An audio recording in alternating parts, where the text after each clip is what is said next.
Hi guys, welcome back to We Should Talk, a pop culture interview series from In the Know. I'm your host, Gibson Johns, and this week on the podcast we have Matt James, the most recent star of The Bachelor, who is also going to be on Dancing with the Stars this season. You know, what's interesting about Matt is that he had never been on The Bachelorette or Bachelor in Paradise before being the star of The Bachelor, which is really, really unusual because they usually pull from the pool of former contestants, former frontrunners who people fell in love with. Matt was known really as Tyler Cameron's best friend, and Tyler Cameron was obviously on The Bachelorette a few years ago. And, around that time when he was sort of percolating and popping up on social media, I really knew him as the guy that Tyler Cameron had done ABC Food Tours with, which is the nonprofit that they co-founded together. I kept seeing this work they were doing in New York City together with food insecure kids and to take them all around the city. And it's a really awesome organization. And it's really rare, I think, for, somebody who would eventually become a reality star to be known for really their charity work and giving back to the community. And that was sort of the main thing that he was known for. At least that's how I knew him. That's really rare and I think really cool. And so this interview isn't really about that much The Bachelor and Bachelor Nation. So if you're coming for a lot of tea or anything like that, you're not really going to get it. I'm sorry, but it still is a really awesome conversation. I think that you'll learn a lot about Matt through this and why he has dedicated so much of his life to nonprofit work and giving back to his community. He's partnering with this company called Let Us Grow, with this really awesome back to school program all around in-home gardening. And it's very cool. I don't want to explain it myself. He will do a better job of explaining it in this interview. There's a little bit about his post-Bachelor life and really the awesome balance that he has struck between public and private, I think, and sort of his life with Rachel, who he picked on the show in dramatic fashion, obviously, we all know. So he had some great insights about that, mainly that, they have to realize, they're not on the show anymore, so that they're in real life. And I think that's probably behind a lot of other Bachelor couples' downfalls, because they don't realize that and they still want to be on the show. Anyway, for more from Matt, keep listening for my interview with Matt James, and please rate, review, and subscribe to We Should Talk on Apple Podcasts or wherever you get your podcasts.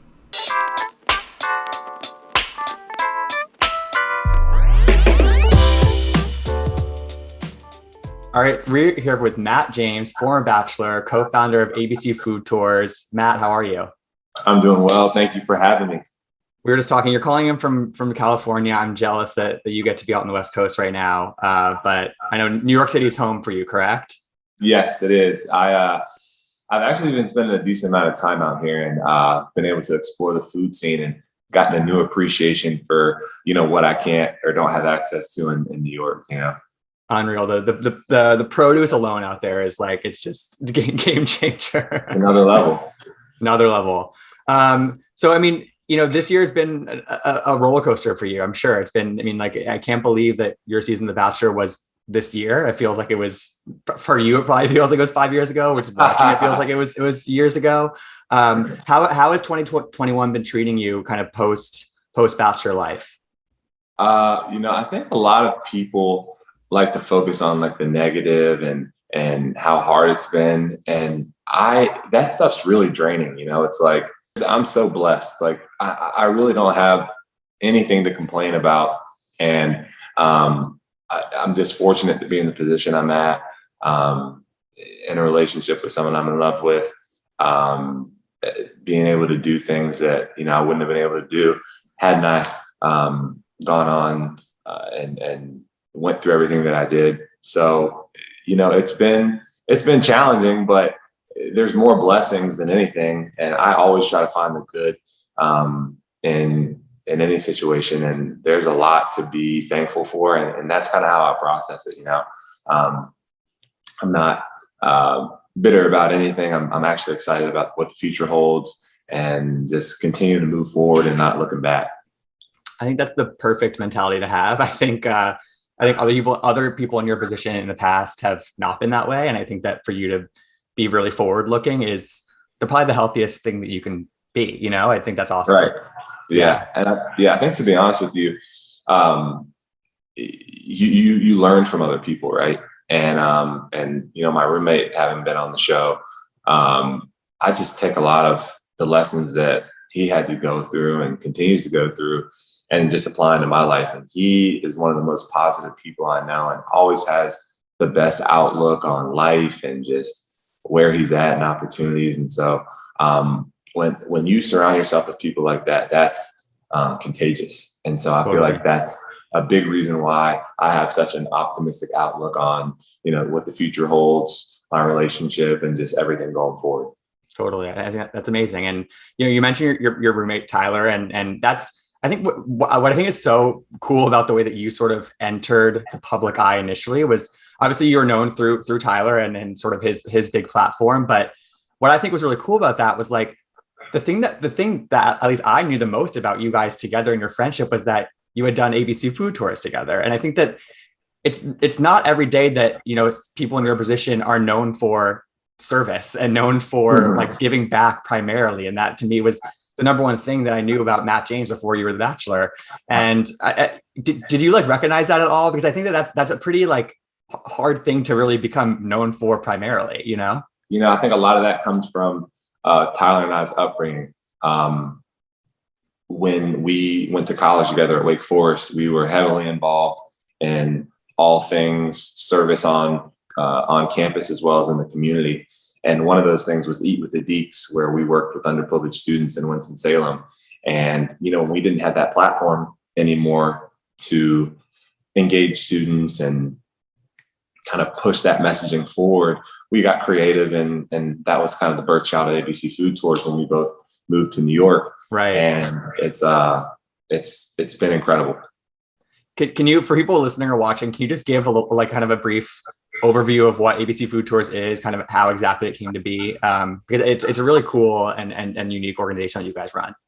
Yeah. So when we were at Wake Forest, we had this platform as collegiate athletes to engage with underprivileged youth in the community around food, around sports, around campus, higher education, and sharing our experience with them, because a lot of them came from similar backgrounds as we did, had family members who were in and out of the penal system, had single parent homes, first generation Americans.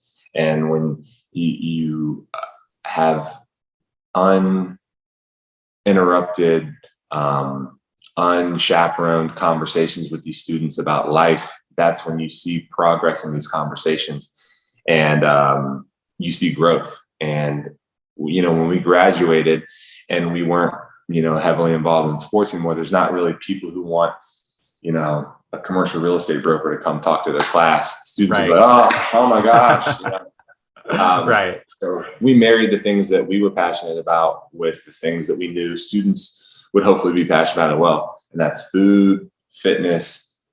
And when you marry those two, you have a split second typically with these students when you can really capture their attention and slam home messaging that's important, that you hope sticks with them and inspires them to go on and do things that are going to be becoming of the type of people that you want to see the next generation be. And that's really what ABC Food Tours was. We took that model from Wake Forest and we implemented it in New York, and we worked with students that were students in schools that were in underprivileged areas in New York. We reached out to the restaurants and we bridged that gap between community and the students. And a lot of the restaurateurs and entrepreneurs in the community share similar stories to the students that live in their neighborhood, first generation American, didn't go to college, just looking for ways to be productive. And they found that in the community. And a lot of the students that we work with don't have access to funds to participate in the type of meals and activities that we try to provide. And the last thing that you want as someone who has the means to do these things is for someone to miss out because they don't have what economically feasible to participate. And that's the gap that we try to bridge. And it started out as a school and a few restaurants, and it's kind of blossomed into this nationwide program. We've worked in other countries, and so cool. With everything that's gone on with COVID, we had a chance to kind of refocus our mission. And it was interesting because, as you can attest to, living in New York, when everything shut down, like you're not going to your local spots anymore. No. You're not going to exercise at the gym anymore. It's like you're having to retrain how you think about your schedule, how you think about food. And I had to do the same thing. You know, I relocated down to Florida with Tyler. And one of the first things that we did was we actually ordered a hydroponic farm stand, and we started growing our own food. And I was skeptical at first because I don't have a green thumb. I don't have any experience in agriculture, and you know, Florida doesn't have the soil for growing. You know what I mean? So it's like, are we really going to do this? An uphill battle, right? The farm stand makes it easy, and I was blown away with how simple the process was of growing our own food, harvesting it, how it tasted, and how quickly it happened. And, you know, me and Tyler started having this conversation around, like, if most people have access to water and electricity, and space is the scarcity of space in the city, like, why shouldn't we bring something like this to our students in New York and the families that could benefit from having access for the first time to fresh, healthy, non-pesticide foods? You know, we ask our students, exactly. Yeah. Typically, when we ask our students, you know, where does lettuce come from? They're like, the grocery store, right, or bodega. And it's like, they're not wrong, but the transit link there, exactly. Yeah, you're not wrong, but so when students start to form their own relationship with healthy foods, fruits, vegetables, see where it's come, get involved in the growing process, that's when you start to see a transition. I think there's a disconnect because a lot of our students have never seen an eggplant. A lot of them don't know how to prepare a healthy meal. You know, they think that eating healthy is a salad, which is a healthy meal, but there's a lot of different ways to incorporate vegetables. And that's what we're working on. You know, we're working on not only the educational piece around hydroponic farming, having these farm stands in the classroom, sending them out to families that could benefit from them, but also how to prepare food once you've got it, because you're going to have a lot of food. In 3 or 4 weeks, you've got this vast, just greenery of everything you could imagine. And it's pretty spectacular to see. So we want to make sure that our students are equipped to make sure that they can prepare that for their families. And it's pretty amazing once these students become entrenched in the growing process and become farmers in their own right. They want to prepare the food, they want to harvest it, they want to be engaged. And that's why I think the partnership's so important, because I don't think we do enough to stimulate these hands-on activities. Like, I wasn't someone who could just sit in the classroom and be talked to for hours. Like, I would, like, I'm like looking. You're falling asleep. Your eyes are glazing over. Right? Exactly. Yeah. And it's not that, like, I'm a bad student. I just need to be. I need to be stimulated different than other students. And I feel like when it's hands-on with these farm stands from Lettuce Grow, there's not a student in the class who isn't engaged. And I can't say that for any other type of learning that I've experienced in the classroom. It's been a couple of years, but it's exciting. But I think there's something to be said about, like, also the investment that a kid or a young person feels if they're involved from the get-go. You know what I mean? And like, you know, there's plenty of organizations who do an amazing job of giving out food to people that need it and what have you. But to have young kids involved in the first step of that is, you know, they're going to be more passionate, have more pride in that whole process, which I think is really awesome. Yeah, no, I agree. And I think that it honestly stems from, you know, Lettuce Grow's mission in general. Like, it wouldn't work if we didn't see this issue the same way. And I think a lot of that stems from, you know, the co-founder, Jacob, being a father, and he's thinking about what his children are consuming. And if you look at it from a parent perspective, like, this is the next generation of decision makers, thought leaders, et cetera, et cetera. And a lot of the students that we work with, when they're acting out in class, it's not because they're wanting to be troublesome. It's not because they have a vendetta against the teacher. It's typically because they're hungry. Right. A lot of our students are coming to the classroom and they haven't eaten breakfast, they haven't eaten lunch, they might not have had dinner last night. And if that's something that we can get ahead of with these farm stands, who knows what type of ripple effect that's going to have on a student who is going to be one of the doctors that does XYZ opposed to, being discounted. Like, oh, that's Billy, he's off doing his own thing. And I disagree with that philosophy. I think that everybody is as capable as the next, but we have to make sure that we're engaging them properly. And so, yeah, it starts with seeing things the same way as Let Us Grow.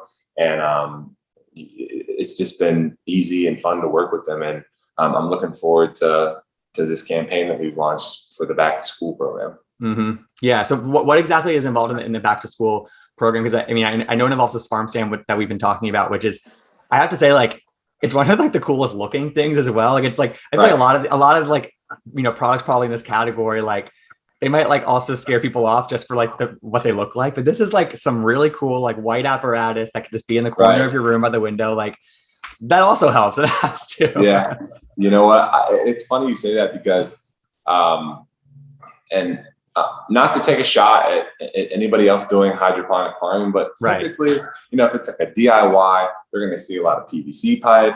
It might not look as aesthetically pleasing as, something like a hydroponic farm stand that was the brainchild of someone who was an MIT graduate. You know what I mean? It's like when you have that level of expertise that's going into the design, when you're forward thinking about how this is going to fit into someone's living situation, there's just more thought around.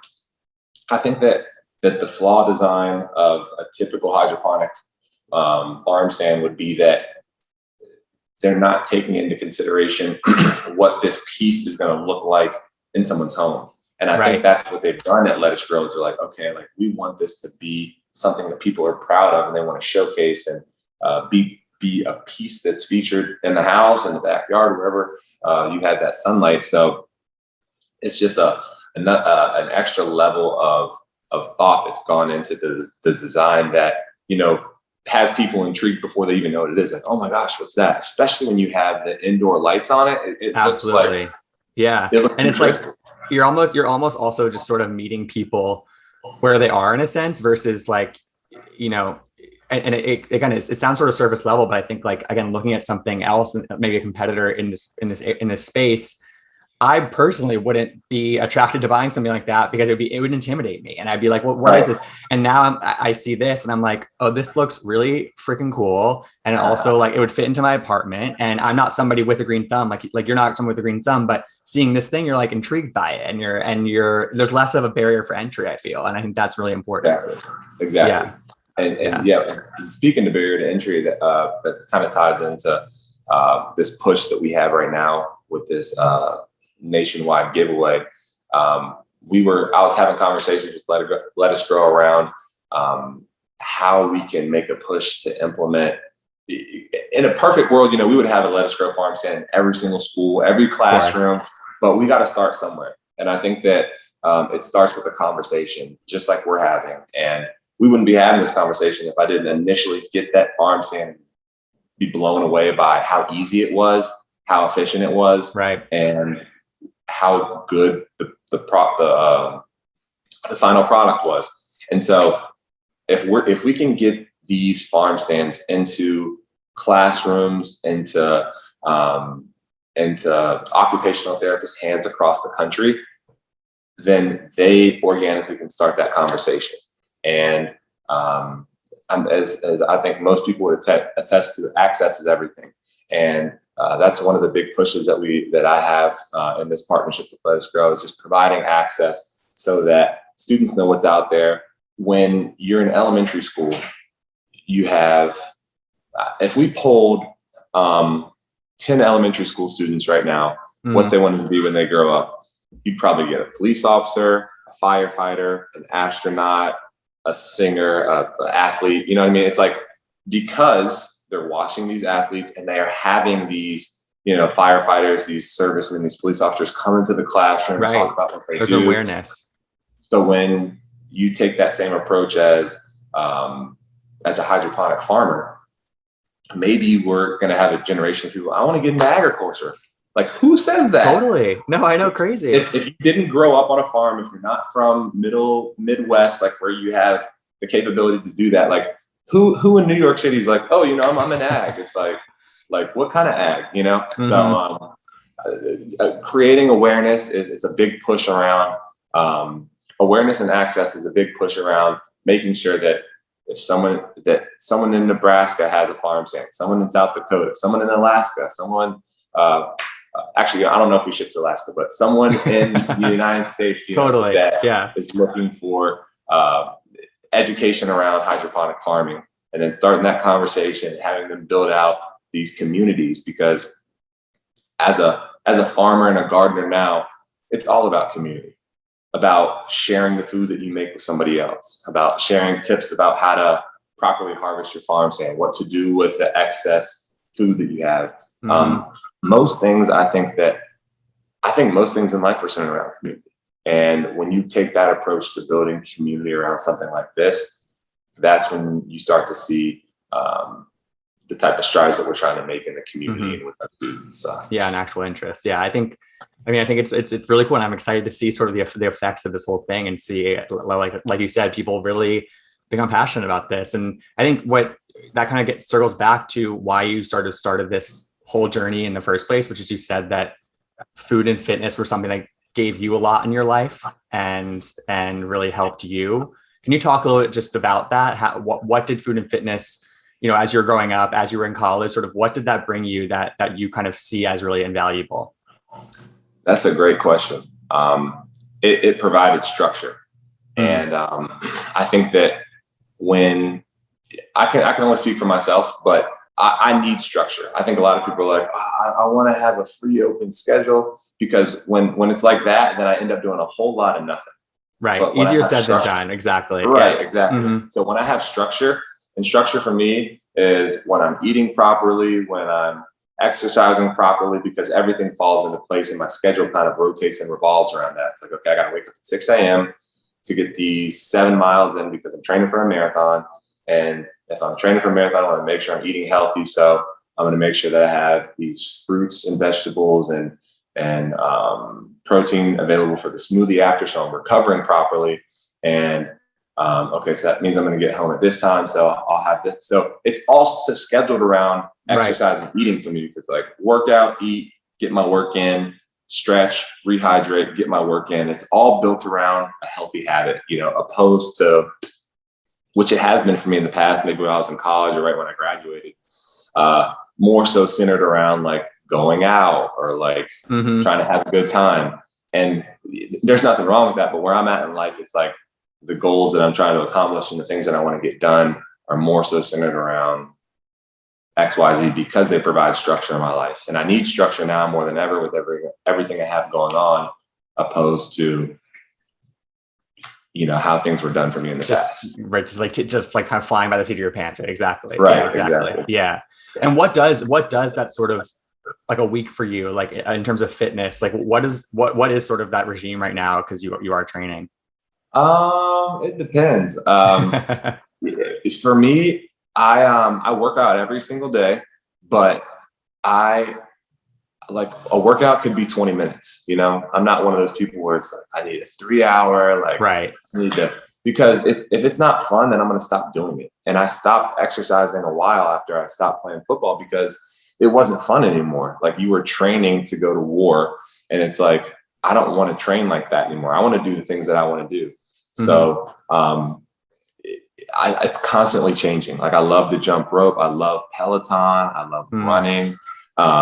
And when I have such a wide variety of things I do for cardio that I don't ever get tired of riding my Peloton. I don't ever get tired of jumping rope, because I'm not doing it every day. And I'm not doing it for like 6 hours. It's like, I'm going to do this for 15 minutes and then I'm done. And it's like, what's been liberating for me, Gibson, is like when you're in college or when you're in the pros, and they tell you to do something like, all right, you have like 10 sets of, or like 6 sets of 10 or whatever. It's like, oh my God, it's going to suck. And now like as like a free person, it's like, when I'm doing something, it's like for instance, when I was in DC this past weekend, I'm like, all right, I gotta go run 10 miles. Like I ate like the night before, I need to go run 10 miles. And I'm like 5 miles into this run, and I'm just like, I stopped. I'm like, you know what? I don't feel like running anymore. So I just went home. You know what I mean? You're not answering to anybody. You're not answering to anybody. Right. Right. So that's kind of what my fitness journey looks like. It's like I share that story because it's like, if you do things just to do them, they're going to run you dry. But like when I stopped enjoying it in that moment, I stopped because I'm like, I don't want to hate running because I enjoy it. And if I ran this 10 miles, then like someone might get an elbow on the street somewhere. So it's like, I've got to know my limits and I just stay within that. You know, I don't try to do anything outside of, I'm not an Olympian. I'm not training for Tokyo. You know, it's like, I'm just, this is for personal health. Totally. So. Yeah. It's so funny because I did cross country in high school and the same thing happened to me. Like when I got to college, I didn't want to run for 4 years. Like I had no interest. And it just, eventually it comes back around. I think it's so important that you said, like, you have to enjoy it. And also for me, at least, it's like, I have to be able to sort of like put some of that, want to put some of this energy, and it has to like I have to get something out of it, you know, and I have to like feel like in a release. And if that means just constantly changing what you're doing to work out, I think you've kind of found that formula, which is really nice. Yeah. I'm curious for you, Matt, like, you know, when you think about, you know, you have this huge, even bigger platform now than you ever had. And you're doing all this amazing work and nonprofit work. And I'm curious where you see it taking you. Like, do you have like a vision for what, you know, where this road could lead you, or what sort of an end goal is for you in some capacity in terms of any of this work, or like a kind of an ultimate kind of high reaching goal?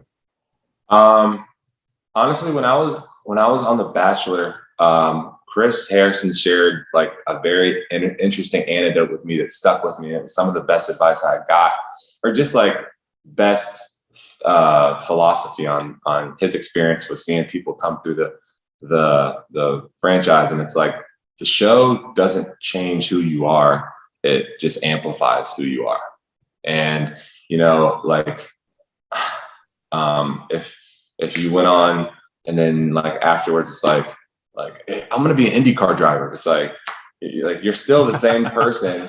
It just amplifies what you're able to do and provide to the world in some capacity. So for me, it's like, it's been able to amplify or accelerate the things that I want to do in the community with my nonprofit and just the service work that I have in mind. You know, like I was able to purchase a hydroponic farm that we're going to put in New York City. This partnership with Lettuce Grow and putting farm stands into classrooms across the country, like things that I had dreamed about doing were able to come to fruition. So it's like, you're able to double down on things that you're passionate about and less about like, you know, I'm going to go to space now. It's like, it's just, it just gives you, it just gives you more opportunities to do things that you're passionate about. And for me, you know, I've been fortunate enough to have great partners like a Lettuce Grow that empowers me to do the things that I want to do through providing a superior product and building community around it. Like when people get these farm stands, there's a whole community of growers, and that's really what it's all about for me. Continuing to build community and doing it in healthy ways. That's kind of what life has been like for me after. Yeah. And I think this last question we have time for, but I just feel like, you know, you again, you've done such a great job of like, you know, utilizing this platform that you've gotten and really embracing it for the good, while also not like, I don't know, I feel like sometimes people lean into like the public aspect of it, the influencer aspect of it that isn't always positive. It can be, of course. Like that's not to negate anything about what anybody's doing, but I feel like you've been able to somehow strike a really nice balance between public and private almost. And I feel like that must be something that you want, but I'm just curious if you can speak a little bit just to that and just the space that you've been able to really kind of carve out for yourself with your profile? Yeah, Gibson, that's another great question. I think that what I had seen, to your point, is that like people who have gone on the show try to continue living their life like they're on a show, right? Mm-hmm. And these are conversations that I have with Rachel frequently. I'm like, and she understands, but just reminding each other, like, we're not on a TV show anymore. Like, these are like, this is real life. And like, Yeah. we don't have to do things to please an audience or America. Like, I'm trying to empower her to be the best woman that she can be and accomplish her goals and be there and support each other. And, you know, that's really the only responsibility we have to each other and not to anybody else. And so, you know, I think that's how we go about our relationship, is just not trying to continue to act like we're on a show and do this and that for everybody. It's like, you want to share your relationship with everyone who was invested in it. But, you know, ultimately you have to make decisions for yourself, because when things get hard, you and your significant other are the only person who are there for each other, not the person who's tuned in, you know, and Exactly. and so. Yeah, I think that's just a healthy mindset to have. Matt, it was so fun to talk to you, and I love to connect with you. Where can people find out more about what your work with Let Us Grow and that back to school program that you talked about? We've got an incredible landing page on Let Us Grow's website where we have some of my favorite recipes for smoothies, healthy meals, the types of farm stands that are available. And then on Let Us Grow's Instagram, you know, we do a lot of fun things, and we create a lot of exciting meals. So anything that you could imagine hydroponically, check out Let Us Grow, and you'll find me on there. And we're continuously doing fun and engaging content. So it won't disappoint. Love it. Well, everyone check that out. And Matt, and enjoy your time out west. And it was great to talk to you. Likewise. See you again soon. Yeah. Thanks, Matt. Thank you so much for listening. For more celebrity interviews, subscribe to We Should Talk on Apple Podcasts or wherever you get your podcasts. If you like what you heard, please rate and review us, as any show of support you can give us would be greatly appreciated. You can follow me at Gibsonoma on Twitter and Instagram, and you can follow In the Know at In the Know on Twitter and at Watch In the Know on Instagram. We'll talk to you next time.